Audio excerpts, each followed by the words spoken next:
Europe 1 matin. L'édito éco sur Europe 1. Bonjour Nicolas Bouzou. Bonjour Dimitri, bonjour Anissa, bonjour à tous. Bonjour Nicolas. Alors Nicolas, cette semaine dans l'hebdomadaire L'Express, Eric Nitzella, c'est le président pour la France du numéro 1 mondial de l'acier ArcelorMittal. Donc Eric Nitzella évoque le risque de délocalisation de l'industrie européenne vers les États-Unis. Qu'est-ce qu'il veut dire ? Ouais, notre principal risque en matière de délocalisation, désormais, ce n'est plus la Chine, ce sont les États-Unis.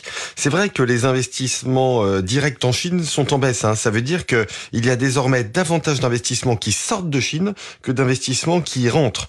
En revanche, grâce à leur politique fiscale très efficace, ce qu'on appelle aux États-Unis l'IRA, l'Inflation Reduction Act, eh bien, les États-Unis sont devenus incroyablement attractifs en matière industrielle, surtout pour les entreprises qui décarbonent leur production.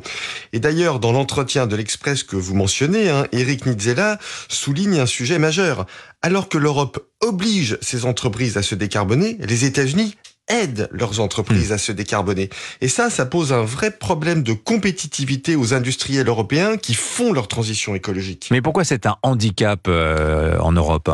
Alors on va prendre l'exemple d'ArcelorMittal, justement, le premier fabricant d'acier au monde. La fabrication d'acier émet énormément de CO2 parce qu'il faut brûler du charbon. Le groupe ArcelorMittal projette de diminuer ses émissions carbone de 35% d'ici 2030. C'est énorme. Il y a 3 façons de faire. La première, c'est le recyclage, c'est-à-dire de réutiliser de l'acier pour faire du nouvel acier.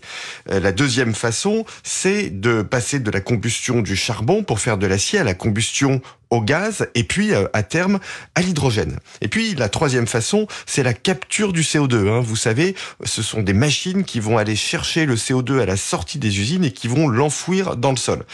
Tout ceci est très bien, mais ça coûte très cher, des milliards d'euros, alors même que la concurrence américaine et la concurrence chinoise sont très agressives, alors même qu'on n'a pas encore complètement mis de taxe carbone aux frontières européennes. Le résultat de tout ça, c'est que notre acier devient moins compétitif par rapport aux aciers importés. Il est plus vert, mais moins compétitif. Ouais. Autre problème, Dimitri, l'Europe manque d'électricité, et ça aussi c'est un énorme problème pour la compétitivité. Comment ça, on manque d'électricité ? Si on veut faire de l'acier avec de l'hydrogène, par exemple, il faut 10 fois plus d'électricité que ce dont nous disposons aujourd'hui. Ça veut dire que l'Europe doit accroître de façon incroyablement massive ses capacités de production électrique. Si nous voulons éviter des délocalisations, il nous faut des baisses d'impôts sur les entreprises, mais aussi des EPR, des mini-réacteurs nucléaires et du renouvelable. Il en faut beaucoup et partout où c'est possible. C'est le seul moyen de concilier écologique et maintien sur le sol européen de notre industrie. Signature Europe 1, Nicolas Bouzou. Merci beaucoup Nicolas, 7h22. À demain.